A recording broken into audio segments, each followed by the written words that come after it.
नव्याचे नवे दिवस केव्हाच संपले होते. आता तिला ओढ लागली होती ती माहेरच्या उंबरठ्याची. कधी एकदा माहेर गाठते असं तिला झालं होतं.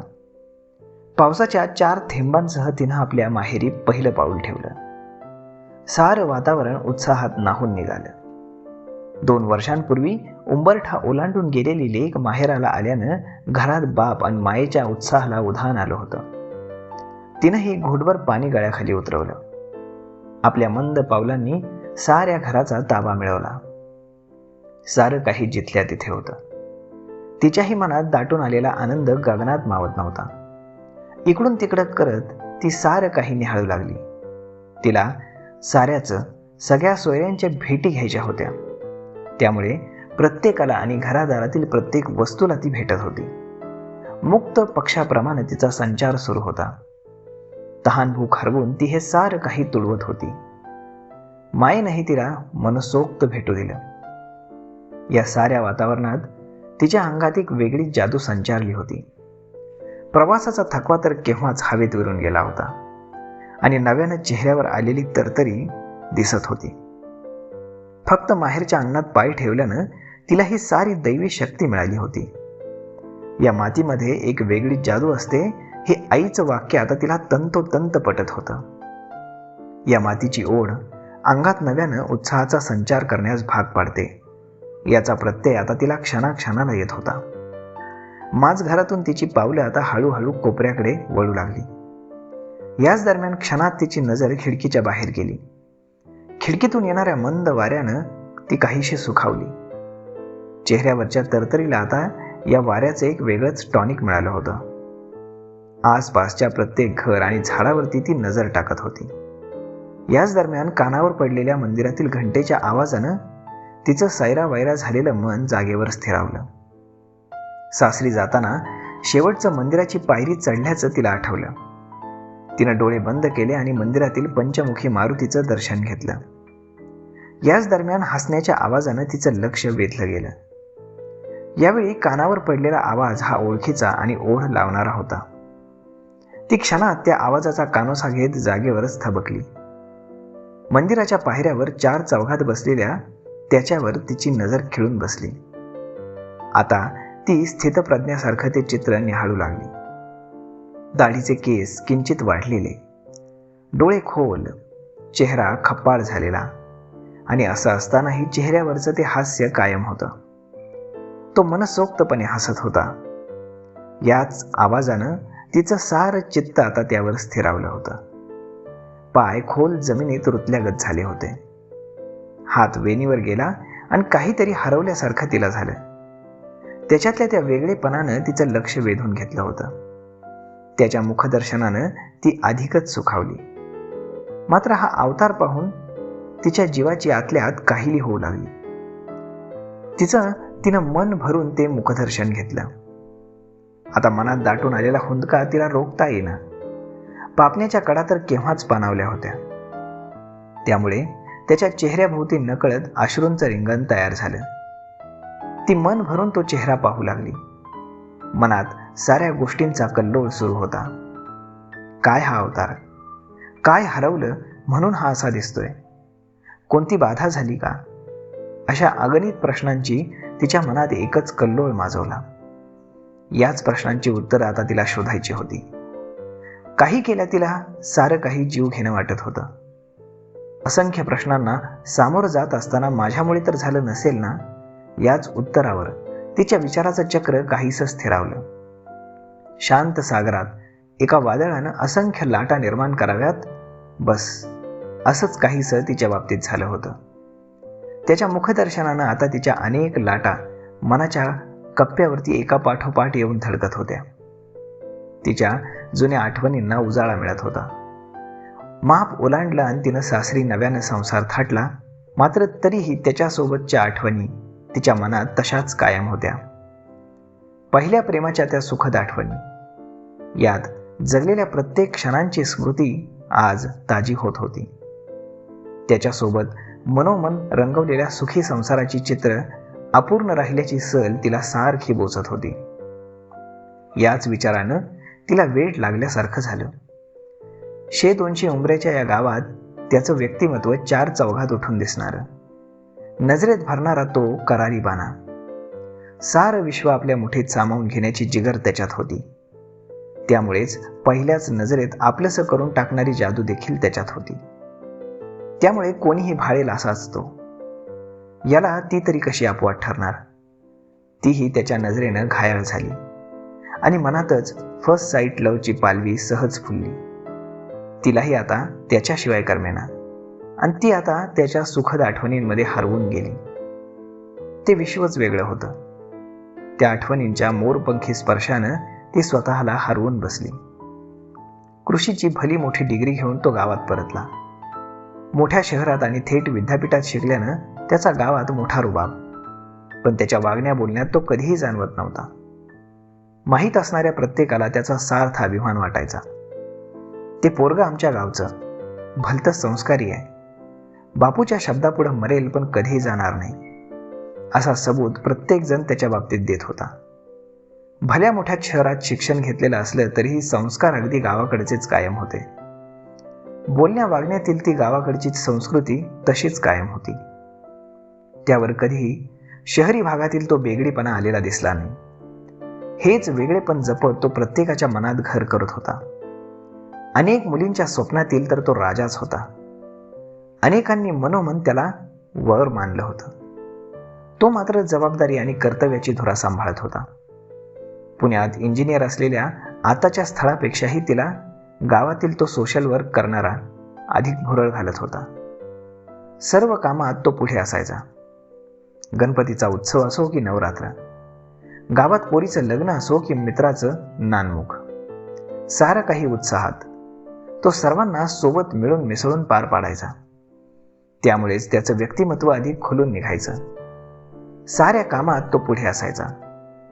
कशाचीही लाज तो बाळगत नव्हता. लग्नात वाढपीपासून अन्न जमा करणेपर्यंतची सारी कामं तो बिनधास्तपणे करायचा. मरण कार्यातही त्याची उपस्थिती आवर्जून असायची. सुखदुःखात सातत्यानं सहभागी होण्याचा त्याचा स्वभाव. कृषीची डिग्री घेऊन आल्यापासून त्यानं पाहता पाहता 2 वर्षात बापाच्या हातातला सारा कारभार स्वतःकडे घेतला आणि वडिलांचा भारही हलका केला. मात्र हे करताना कधीही वागणे आणि वर्तनामध्ये गर्वाचा लवलेशही नव्हता. आता विचारही कधी त्याच्या मनाला शिवत नव्हते. त्यामुळे तो सारं करताना वडिलांच्या जुन्या विचारांना अत्याधुनिकतेची जोड द्यायचा. त्यामुळे त्याला यश सहज गाठता येत होतं. वडिलोपार्जित धुऱ्याहून असलेली वादही त्याने अत्यंत मोजक्या आणि शांत शब्दात निवळवला होता. 6 फुटाच्या धुऱ्यात त्यानं भलं मोठं खड्डा केला, तर काही ठिकाणं कडाळ टाकलं आणि गुरांना चारा मिळाला आणि पाणीही. त्यामुळे वाद कापरात हवेत विरला. या साऱ्या अनेक कर्तबगारीच्या कार्यात तो नेहमीच अग्रेसर असायचा. असं असताना प्रेमाच्या बाबतीत त्याचे विचार वेगळेच होते. भागवत सप्ताहाच्या वेळी न कळत झालेल्या भेटीतून तिनं मोठ्या धिटाईनं त्याला बोलतं केलं. मात्र तो तसलं काहीही मनात नाही असं सांगत होता. अखेर वेळोवेळी मनात असलेल्या प्रेमाची प्रचिती त्याला आली आणि त्यानं या साऱ्या जबाबदारीतून काहीसा वेळ काढला. स्वीकारला तो प्रेमाचा प्रस्ताव. मंदिराच्या पाठीमागे पहिल्याच भेटीत तो करारी बाणा पुढ्यात येऊन थांबल्याचं तिला स्वप्नवत वाटत होतं. गावातील 100 पोरी नजर ठेवून असतानाही त्यानं आपल्या प्रेमाचा स्वीकार करावा हेच तिला सुखावणारं होतं. मात्र कौतुकाची ही गोष्ट तिला कोणाकडेही व्यक्त करता येईना. वेळात वेळ काढून शेताच्या बांधावर तर कधी नदीच्या काठावर होत असलेल्या भेटीतून तिला एक वेगळाच आनंद मिळत होता. तिची सारखी धडपड असायची, प्रत्येक भेटीत त्याला बाहुपाशात घेण्याची. मात्र प्रत्येक वेळी तो सावध असायचा.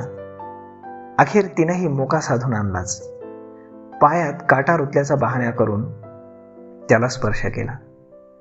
हिच्या अंगाअंगात एक वेगळाच रोमांच निर्माण झाला. ती आतुरलेली होती त्याच्या स्पर्शासाठी. तो मात्र टाळायचा तिला. त्यामुळे आधीर असलेल्या तिच्यासाठी हा एक वेगळाच आनंद ठरत होता. तिनंच पुढाकार घेतला आणि त्याचा स्पर्श झाला. संधी मिळताच ती सहजपणे त्याच्या बाहुपाशात विसावली. अनेक संकटात आता तिला सुखाची प्रचिती आणून देणारी जागा असल्याची तिच्या कोवळ्या मनाला ती खात्री पटली. ती क्षणभर डोळे मिटून शांत बसली. त्यानंही ती ऊब तिला दिली. याच जाणीवेतून हाच आपल्या आयुष्याचा जोडीदार हे आता तिनं त्याला स्पष्ट सांगितलं आणि वचनही त्याच्याकडून घेतलं. याच विश्वासाच्या नव्या नात्यानं ती अधिक हरकून गेली. लगेच त्याला जवळ घेत तिनं ओठावरती ओठ टेकवले आणि दोघंही नव्या विश्वात काही क्षणात दाखल झाले. दोघांचेही श्वास वेगाने सुरू होते. क्षणात त्यानं स्वतःला सावरलं. बाजूचा कानोसा घेत त्यानं तिचा निरोप घेतला. मात्र पहिल्या प्रेमाच्या पहिल्या चुंबनाच्या त्या गोड आठवणींना तो देखील देऊन गेला. तिच्यासाठी हे सारं काही वेगळं होतं. त्यानंतर नित्याच्या भेटीतून सुखी संसाराची चित्र अधिकच रंगत गेली. तो प्रत्येक भेटी आणि तिच्या वेणीवर माळायचा गुलाबाची फुलं. त्यासाठी त्यानं खास रोपं आणली होती कृषी विद्यापीठातून फक्त तिच्यासाठी. याच गुलाबाच्या सुगंधाच्या सहवासात ती शोधायची त्याला रात्रभर. तू श्वास आहेस, तुझ्यापासून जगणं अशक्य, सोडून जाणार नाही, तू ही साथ दे, हे शब्द घेऊन त्याचं वचन दिलं. याच शब्दाखातर ती त्याला साथ देत होती. मात्र दैव जाणिले कोणी, एका आठवड्यात या साऱ्या गोष्टीचा पूर्ण विराम झाला. काही करण्याच्या आत ती पुण्यातील इंजिनियर सोबत विवाहबद्ध झाली आणि तो पाहत राहिला तिचा हा सोहळा उघड्या डोळ्यांनी. पानावलेल्या कडा आणि दाटून आलेल्या हुंदक्यांना दाबत तो आघात. मात्र आता काकीनं खांद्यावर हात ठेवल्यानं ती या क्षणातून आठवणीतून बाहेर आली. हे सारं काही आठवत ती तशीच खिडकीपाशी थबकली. वर्षभरापासून सारं गणित हुकलं. बाप्पू म्हणजेच वडील दोरीला लटकून इहेलोकी गेले. पीक पाण्याचं सारं समीकरण चुकलं. हाती काही पडलं नाही. लाखभर अडचणी आणि डोंगरा एवढ्या संकटाचा तो एकटा सामना करतोय. यातून तो आता सारं काही सावरण्यासाठी धडपडतोय, पण निसर्ग काही केल्यास साथ देत नाही. ओसंडलेलं रान तो तुडवतोय उद्याच्या आशेवर. म्हणून बिचाऱ्याची फक्त हाडच राहिलीत. काकीच्या या वाक्यांनी ती भानावर आली. काकीनं तिला गळ्याशी लावलं. या कानावर पडलेल्या वाक्यांनी तिच्या डोळ्याच्या कडा पुन्हा पाणावल्या. तिनं हुंदका आवळला आणि तसा काकीनं तिचा हात हातात धरला आणि धीर दिला.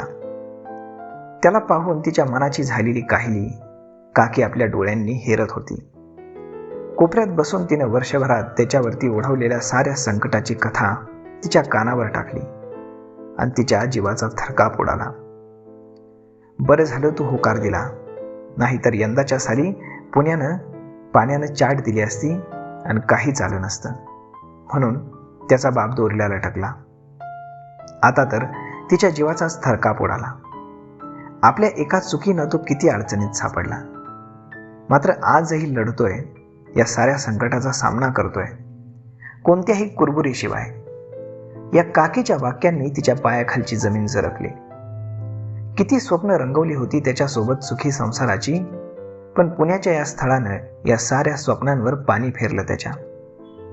आलिशान 2 BHKच्या भव्यतेतून परिस्थितीमुळं तिनं सारं काही विसरून सप्तपदी घेतली. मात्र तिला काही केल्या थाटलेल्या संसारात अजूनही गोडी लागत नव्हती. आता तर तिचं मनही कशात रमेना. सातत्यानं कुठल्याही परिस्थितीत असणाऱ्या त्याच्या चेहऱ्यावरचं ते हसू आता लोप पावलं होतं. पाण्याअभावी भेगाळलेल्या वावरात त्याचा चेहरा झाला. काय होऊन बसलं, कधी सावरणार तो या साऱ्या चक्रव्यूहातून. त्याच्या विचारात तिचे 5-6 दिवस असेच वाऱ्यासारखे निघून गेले. सकाळीच पती सुटाबुटा दारात येऊन उभा होता. सासरी पाठवण्यासाठी साऱ्यांची लगबग सुरू होती. मायेनं तुकडा ओवाळला आणि तशी ती नवऱ्यासोबत 4 व्हीलर जवळ आली. धाकट्यानं गाडीच्या डिक्कीत सामान भरलं. आता आखलीचे पाठवा, लेकीले अशी विनंती करून माय आपल्या लाडक्या जावयाले करू लागली. काकीनंही आठवण करून दिली. तेवढ्यात तो हातात दोर घेऊन गाडीच्या समोरून धावताना तिच्या नजरेस पडला. गाडीच्या बाजूला गुलाबाची टवटवीत फुलं पडलेली तिच्या नजरेने हेरली आणि काळजाचा ठोका चुकला. बापासारखंच केलं तर, या विचारानं तिच्या काळजात धस्स झालं आणि तिच्या पायाखालची जमीन सरकली. काहीच सुचेना. श्वास आतल्या आत गुंतला. हे विश्व आता गडद झाल्यासारखं तिला वाटत होतं. डोळ्यासमोर अंधाऱ्या आल्या. त्यामुळे भान हरपून गेली ती आणि जमिनीवर पडणार तेवढ्यात कुणाचं तरी लक्ष जाण्याआत काकीनं तिचा हात हातात धरला आणि ती काकीच्या गळ्यात पडली. दाटून आलेल्या भावनांना मोकळं करत ती काकीच्या गळ्यात पडून हमसून हमसून रडू लागली.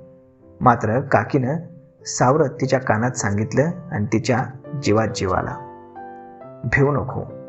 पाखऱ्या बैल उधळल्यानं तो दावा घेऊन पळतोय, घाबरू नकोस. तर मग मित्रांनो, ही एक रोमॅन्टिक लव्ह स्टोरी पण अपुरी राहिलेली तुम्हाला कशी वाटली हे आम्हाला कमेंट करून नक्कीच सांगा. आणि जर आवडली असेल तर आपल्या जवळच्या मित्रमंडळींसोबत देखील हा व्हिडिओ शेअर करायला विसरू नका. धन्यवाद.